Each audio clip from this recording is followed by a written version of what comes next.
ಮಕ್ಕಳಾಗೋದಿಲ್ಲ ಅಂತ ಕಷ್ಟಪಟ್ಟು ಮಂತ್ರಾಕ್ಷತೆಗೆ ನಮ್ಮ ಹತ್ರ ಬರ್ತಾರೆ. 10 ಜನ ಪಾದಪೂಜೆ ಮಾಡಿದರೆ 9 ಜನ ಇದಕ್ಕೋಸ್ಕರ ಬಂದಿರ್ತಾರೆ. ಇಷ್ಟು ಪ್ರತಿಶತ 90 ಜನರಿಗೆ ಮಕ್ಕಳ ಸಮಸ್ಯೆ, ನೌಕರಿಯ ಸಮಸ್ಯೆ, ಇನ್ನೇನೇನೋ ಸಮಸ್ಯೆಗಳಿವೆ.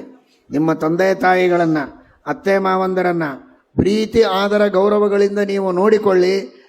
ಆಮೇಲೆ ನೀವು ಯಾವ ಮಂತ್ರಾಕ್ಷತೆಯೂ ಬೇಡ, ನಿಮಗೆ ಏನೂ ಬೇಡ, ಸುಖವಾಗಿರ್ತೀರ, ಒಳ್ಳೆ ಮಕ್ಕಳಾಗ್ತಾರೆ, ಎಲ್ಲವೂ ಚೆನ್ನಾಗಿರ್ತದೆ. ತಂದೆ ತಾಯಿಗಳಲ್ಲಿ ದೇವರಿದ್ದಾನೆ, ಅತ್ತೆ ಮಾವಂದರಲ್ಲಿ ದೇವರಿದ್ದಾನೆ. ಮತ್ತು ಸೈಮಲ್ಟೇನಿಯಸ್ಲಿ ಅತ್ತೆ ಮಾವಂದಿರು ತಂದೆ ತಾಯಿನೂ ಚೆನ್ನಾಗಿ ತಿಳ್ಕೊಳ್ರಿ. ನಿಮ್ಮ ಸೊಸೆಯನ್ನು ಅಥವಾ ಮಕ್ಕಳನ್ನು ಅಷ್ಟೇ ಪ್ರೀತಿಯಿಂದ ನೋಡಿ. ಸಣ್ಣ ಪುಟ್ಟ ತಪ್ಪುಗಳನ್ನು ಮಾಡಿದರೆ ಬೈಬೇಡಿ, ನೀವು ಪ್ರೀತಿಯಿಂದ ನೋಡಿ. ನಮ್ಮಲ್ಲಿ ದೇವರಿದ್ದಾನೆ, ನಾವೇನು ಬೇಕಾದ್ ಮಾಡಬಹುದು ಅಂತ ಅನ್ಕೋಬೇಡಿ.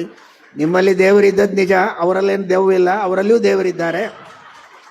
ಪರಸ್ಪರವಾಗಿ ಇಬ್ಬರೂ ಪ್ರೀತಿಯಿಂದ ಇದ್ದು ಅವಿಭಕ್ತ ಕುಟುಂಬವನ್ನು ಚೆನ್ನಾಗಿ ಪರಿಪಾಲನೆ ಮಾಡಿದರೆ ಅದೇ ನಿಜವಾದ ಭಾಗವತ, ಅದೇ ನಿಜವಾದ ಮಹಾಭಾರತ. ಜೈ ಶ್ರೀರಾಮ್.